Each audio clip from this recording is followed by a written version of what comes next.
Halo pemirsa, jumpa lagi dengan saya Argo Pratomo Nugroho. Saya hadir lagi ke ruang handphone dan smart televisi Anda. Kali ini saya sengaja menemui seorang tamu. Beliau ini mantan anggota DPR RI, Pak Rianta.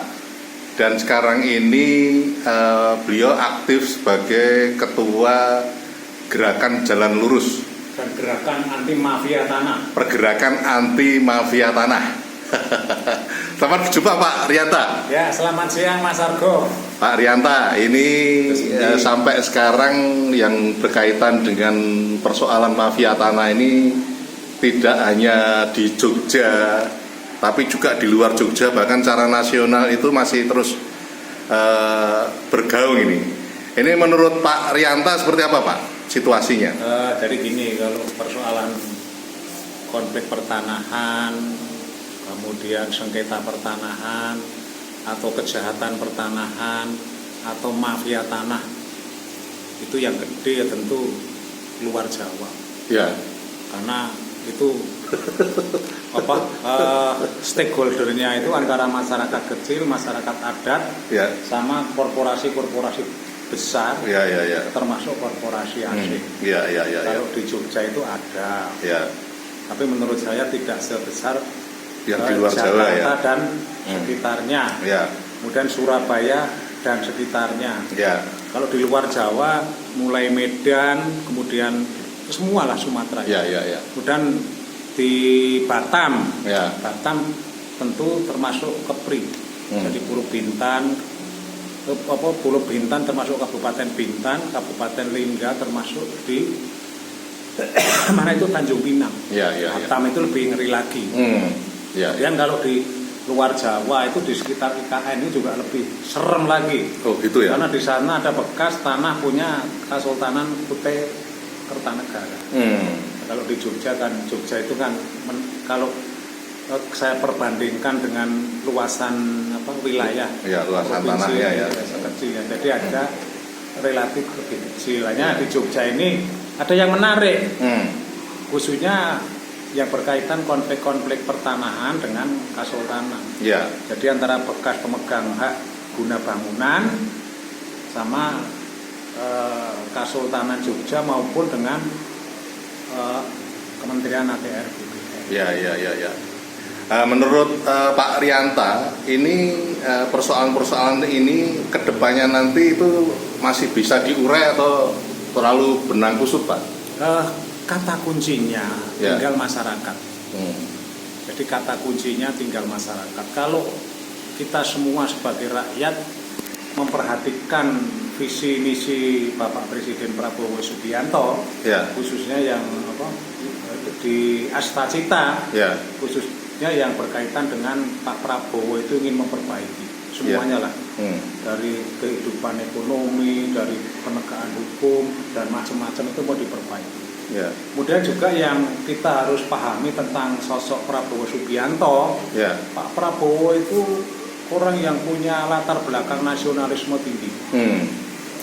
Beliau berlatar belakang militer, RPKAD. Dulu Kopassus, Komando Pasukan Khusus, Sandi Yuda. Nah tentu Prabowo Subianto itu sosok presiden yang dari sisi apapun paham. Jangan dilihat sekarang intelektualnya pun bagus ya. Kalau Pak Prabowo kan juga dia mengenyam pendidikan di luar negeri. Saya yakin itu tidak diragukan lagi. Apalagi juga beliau putra pegawai ekonomi juga ya. Cucu Margono Joyadikusumo. Iya. Dulu orang pengagumnya Bung Karno, juga kesayangannya Bung Karno. Pendiri Bank BNI 46. Kemudian juga Pak Sumitro Joyadikusumo. Itu putranya Pak Margono itu, Pak Sumitro itu. Pak Sumitro putranya Pak Margono. Kakeknya Bupati Kebumen. Ya, jadi berarti tetanggaan sama sampean ya? Wah, kalau saya orang Gedikan, kalau saya dari proletariat. Saya itu dari uang sing paling nengisor lah. Jadi kalau boleh dikatakan saya itu dari keturunan keluarga saya itu dari teleh emprit. Teleh emprit jadi balung emprit. Hanya Pak Rianto kecelakaan. bisa masuk Senayan menjadi anggota DPR. Tapi sebenarnya kecelakaan menurut saya. Lah, Prabowo itu punya keinginan yang bagus. Makanya kalau berbicara banyak persoalan di Republik ini, itu yang bisa selesaikan hanya rakyat dan presiden. Jadi Pak Prabowo itu harus didukung rakyat, tapi rakyat yang konstitusional, bukan yang rakyat waton plak-plak seperti orang-orang tertentu yang sekarang bermain di seputaran ijazah Jokowi itu. Kalau itu saya kurang setuju lah. Jadi tidak mengurangi rasa hormat, yang kayak gitu tentu saya kurang tepat. Jadi hanya presiden dan rakyat bagaimana nanti bisa mendorong persoalan-persoalan tanah ini dan mafia peradilan bisa selesai. Oke, sampai di situ dulu Pak Rianta. Nanti di lain waktu saya akan. Tapi biar tuntas. Jadi kalau berbicara persoalan mafia tanah, biar tuntas. Jadi ini yang sangat-sangat menyedihkan, sangat memprihatinkan. Mafia itu sudah menggunakan semua oknum alat negara, termasuk lembaga peradilan. Bahkan dalam kasus-kasus tertentu. Kasus-kasus tertentu yang berkaitan dengan persoalan pidana, persoalan perdata, persoalan administrasi, persoalan waris yang obyeknya tanah. Itu main-main menggunakan lembaga peradilan dengan menggunakan saksi palsu, surat-surat palsu, saksi ahli yang palsu, yang memang gelarnya profesor doktor, tapi itu bisa saja keterangannya sebenarnya keterangan yang dipesan.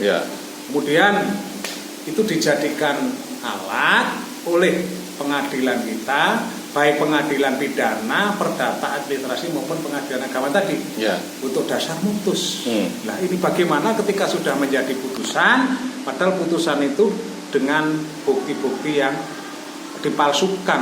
Kemudian setelah perkara itu inkrah, praktis orang yang mestinya punya hak itu justru malah ada yang masuk penjara, ada yang diancam preman dan lain-lain yang menurut saya tidak tepat ketika kita berbicara Indonesia adalah negara hukum. Oke, terima kasih Pak Rianta.